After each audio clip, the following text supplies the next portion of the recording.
ఓం నమ శివాయ. అందరికీ నమస్కారం అండి. 2025 జనవరి 10 ముక్కోటి ఏకాదశి. ఏకాదశి కోటి పుణ్యాలకు సాటి ఈ ముక్కోటి ఏకాదశి. ఈరోజు శ్రీ మహావిష్ణువు శ్రీదేవి భూదేవి సమేతంగా ముక్కోటి దేవతలతో కలిసి భూమి మీదకి వస్తారు. దీనిని వైకుంఠ ఏకాదశి అని కూడా అంటారు. ఇది శ్రీ మహావిష్ణువుకు ఎంతో ప్రీతిప్రాప్తమైన రోజు. అయితే ఈరోజు కొడుకులు ఉన్న తల్లిదండ్రులు తప్పకుండా ఈ పరిహారం చెయ్యాలి అని పండితులు చెప్తున్నారు. ముక్కోటి ఏకాదశి రోజున కొడుకులు ఉన్నవారు ఈ పరిహారం చేయడం వలన వంశాభివృద్ధి జరుగుతుంది. పుత్రుల యొక్క జీవితాలు ఎంతో సంతోషాలతో నిండి ఉంటాయి. మరి ఇంతకు ముక్కోటి ఏకాదశి రోజున కొడుకులు ఉన్నవారు చేయవలసిన ఆ పరిహారం ఏమిటి అనే విషయాన్ని మనం ఈ వీడియోలో వివరంగా తెలుసుకుందాం. సూర్యుడు ఉత్తరాయానికి మారే ముందు వచ్చే ఏకాదశిని వైకుంఠ ఏకాదశిని లేదా ముక్కోటి ఏకాదశిని అంటారు. ఈ రోజున వైకుంఠ ద్వారాలు తెరుచుకొని ఉంటాయని వైష్ణవ ఆలయాలలో గల ఉత్తర ద్వారం వద్ద భక్తులు తెల్లవారుజామునే లేచి ఉంటారు. ముక్కోటి ఏకాదశి రోజున శ్రీ మహావిష్ణువు గరుడు వాహనం అధిరోహించి 3 కోట్ల దేవతలతో భూలోకానికి దిగి వచ్చి భక్తులకు దర్శనమిస్తారని నమ్మకం కూడా. అందుకే దీనికి ముక్కోటి ఏకాదశి అనే పేరు వచ్చింది. ఈ ఒక్క ఏకాదశి 3 కోట్ల ఏకాదశులతో సమానం. అందువల్ల కూడా దీన్ని ముక్కోటి ఏకాదశి అంటారు పెద్దలు. ఈ రోజునే అమృతం 2 పుట్టాయి. ఆషాఢశుద్ధ ఏకాదశి నాడు జగత్ రక్షణ చింతకు ఉపక్రమించిన శ్రీ మహావిష్ణువు మరల కార్తీక శుద్ధ ఉద్దాన ఏకాదశి నాడు మేలుకొని సర్వ దివ్య మంగళ విగ్రహంతో బ్రహ్మరుద్ర మహేంద్రతి ముక్కోటి దేవతలకు తలచినంత భాగ్యాన్ని ఈ వైకుంఠ ఏకాదశి నాడు అనుగ్రహిస్తాడు. బ్రహ్మముహూర్తం కాలంలో ముక్కోటి దేవతలు శ్రీ మహావిష్ణువును శ్రేమించుకుని సమయం కావడంతో దీనికి ముక్కోటి ఏకాదశి అని కూడా పేరు వచ్చింది. మన 6 నెలల దేవతలకు పగలు, మరో 6 నెలలు రాత్రులు. ఈ ప్రకారంగా దేవతలంతా వైకుంఠ ఏకాదశి రోజున దక్షిణాయనం నుంచి ఉత్తరాయణం పుణ్యకాలానికి అంటే చీకటి నుంచి ఎలుగుల చిమ్మే పదవిలోకి వచ్చారన్నమాట. స్వర్గ ద్వారాలను తెరవగానే ముందుగా ఈ క్రాంతి ఉత్తర ద్వారం నుంచి ప్రవేశిస్తుంది. అందుకే ఈరోజు ఉన్న ద్వారాలు తెరిచి ఉంచుతారు. ఈ ద్వారం గుండా స్వామిని దర్శించుకుంటే పుణ్యమని భావిస్తూ ఉంటారు కూడా. వైకుంఠ వాకిళ్ళు తెరుచుకునే పర్వదినమైన ఈ రోజున శ్రీ మహావిష్ణువు గరుడు వాహనంపై 3 కోట్ల దేవతలతో భూలోకానికి వచ్చి భక్తులకు దర్శనమిస్తారట. రాక్షసుల బాధలను భరించలేక దేవతలంతా ఉత్తర ద్వారం దాటి శ్రీమన్నారాయణను దర్శించుకొని తమ బాధలను విన్నపించుకుంటారు. అనుగ్రహించిన శ్రీ మహావిష్ణువు ఆ పీడ వదిలించాలి అని అందుకే ఉత్తర ద్వార దర్శనం చేసుకుంటే చాలు మనల్ని పట్టి పీడిస్తున్న ఎన్నో సమస్యలు తీరిపోతాయని భక్తులు విశ్వాసం. వైకుంఠ ఏకాదశి రోజున శ్రీ మహావిష్ణువుకు దీపారాధన చేస్తే శుభ ఫలితాలు కలుగుతాయి. ఈ రోజున చేసే పూజలు దానాలు వల్ల ఏడాదిలో ప్రతి ఏకాదశికి చేసినంత పుణ్య ఫలితం మనకి లభిస్తుంది. ముక్కోటి ఏకాదశి రోజున ఉత్తర ద్వార దర్శనం చేసుకుంటే గ్రహదోషాలన్నీ కూడా తొలగిపోతాయి. అంతేకాకుండా జీవితంలో ఎటువంటి సమస్యలు కూడా ఉండవు.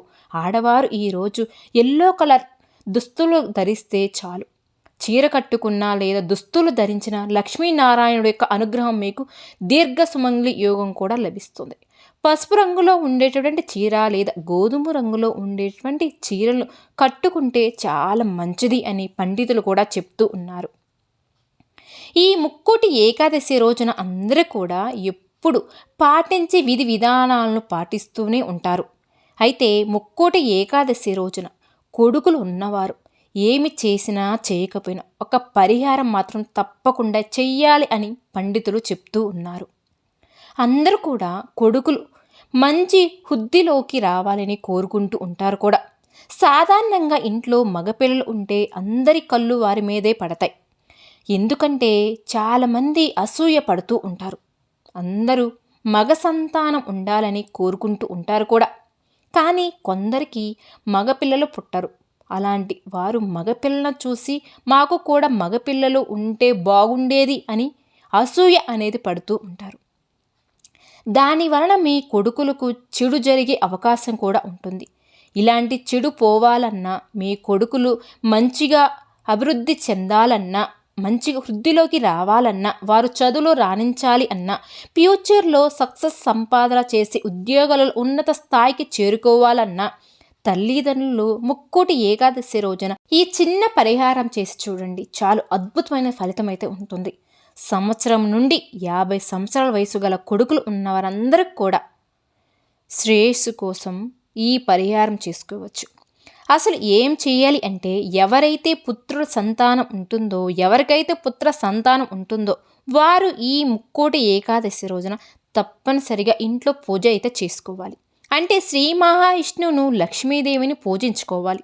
సాధారణంగా అందరూ కూడా పూజ చేసుకుంటూ ఉంటారు, పండ్లు ప్రసాదాలు నివేదిస్తూ ఉంటారు కూడా. కానీ కొడుకులు ఉన్నవారు చేయవలసిన పని ఏమిటి అంటే, ఈ పూజలో పానకం వడపప్పును నైవేద్యంగా పెట్టాలి కూడా. పూజలో కూర్చొని పెట్టాలి. పూజ పూర్తయిన తర్వాత పానకం వడపప్పును తప్పనిసరిగా ఆ ప్రసాదాన్ని మీ కొడుకుల చేత తినిపించాలి. ఇంట్లో మిగతా వాళ్ళు తినకపోయినా పర్వాలేదు, కానీ ఇంట్లోని కొడుకులు మాత్రం తప్పనిసరిగా తినాలి. ఎంతమంది కొడుకులు ఉంటే అంతమంది కూడా పానకం వడపప్పును తినాలి. చాలా సింపుల్ పని ఇది. మీరు పూజ చేసేటప్పుడు పానకం వడపప్పును నివేదించి ఆ పానకం వడపప్పు ప్రసాదాన్ని కొడుకుల చేత తినిపించండి. వారి జీవితం చాలా బాగుంటుంది అని శాస్త్రం చెప్తుంది. కొడుకులు ఉంటే వారు చదువులో బాగా రాణిస్తారు కూడా. సంపాదించే కొడుకులు ఉంటే వారు సంపాదన మరింత అభివృద్ధి చెందుతుంది. ఈ పరిహారం చేయడం వలన పుత్ర సంతానం మంచి వృద్ధిలోకి వస్తుంది. సంతానం లేని వారికి సంతాన ప్రాప్తి కలుగుతుంది. వారి భవిష్యత్ చాలా బాగుంటుంది. చాలా చాలా మంచి జరుగుతుంది కూడా. కాబట్టి అందరూ కొడుకులు ఉన్నవారు గుర్తు పెట్టుకొని ముక్కోటి ఏకాదశి రోజున ఈ చిన్న పరిహారం చేయండి. మీ కొడుకులు చాలా మంచి జరుగుతుంది, అభివృద్ధిలోకి వస్తారు. అయితే ఈ ముక్కోటి ఏకాదశి రోజున పసుపుతో భార్య ఈ చిన్న పరిహారం చేస్తే భర్తకు ఐశ్వర్యం కలిసి వస్తుంది అని పండితులు చెప్తూ ఉన్నారు. అసలు పసుపుకు చాలా ప్రాముఖ్యత ఉంటుంది. పసుపును స్త్రీలు సౌభాగ్యానికి గుర్తుగా ధరిస్తారు. పసుపును సంస్కృతిలో హారిద్ర అని అంటారు. అని శుభకార్యాలలో కూడా పసుపును ఉపయోగిస్తూ ఉంటారు. పూర్వం రోజులలో కూడా ఆడవారు ముఖానికి పసుపు రాసుకొని స్నానానికి వెళ్ళేవారు.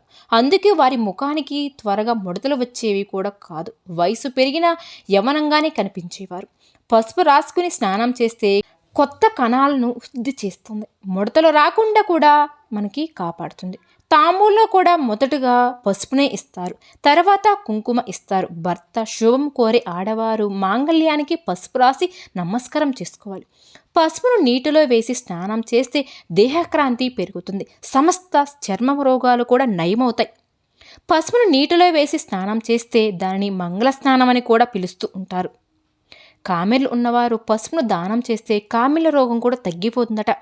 పసుపు లక్ష్మీ స్వరూపం. పసుపుతో ఆడవారు ఏకాదశి రోజున ఇప్పుడు మనం చెప్పబోయే పరిహారం చేస్తే కనుక అనేక రకాల సమస్యల నుండి మీరు బయటపడతారు. ఏకాదశి రోజున ఆడవారు చిటికెడు పసుపు తీసుకొని అందులో ఒక చుక్క నెయ్యి కలిపి ఆ పసుపును ముఖానికి శరీరానికి రాసుకొని స్నానం చేస్తే లక్ష్మీ కటాక్షంతో దీర్ఘ సుమంగళి యోగం మీకు కలుగుతుంది. సహజంగా ఆడవారు పసుపు రాసుకుంటూ ఉంటారు, కానీ ఈ ఏకాదశి రోజు మాత్రం ప్రత్యేకంగా కొద్దిగా ఆవు నెయ్యితో కలిపి పసుపు రాసుకొని స్నానం చేయండి. స్నానం చేసి నీటిలో కూడా కొంచెం పసుపు వేసుకోండి. ముక్కోటి ఏకాదశి రోజున ఆడవారు ఇలా చేస్తే దీర్ఘ సుమంగళి యోగం ప్రాప్తిస్తుంది. కనుక అందరూ కూడా ఏకాదశి రోజున ఈ విధంగా చేస్తే శుభ ఫలితాలను పొందండి. విన్నారు కదండి, ఈ విధంగా చేసి శ్రీమన్నారాయణుడి యొక్క అనుగ్రహాన్ని పొందండి. చూశారు కదా, ఈ వీడియో కనుక నచ్చితే లైక్ చేయండి, మన ఛానల్ని సబ్స్క్రైబ్ చేసుకోండి. ఓం శ్రీ మాత్రే నమః.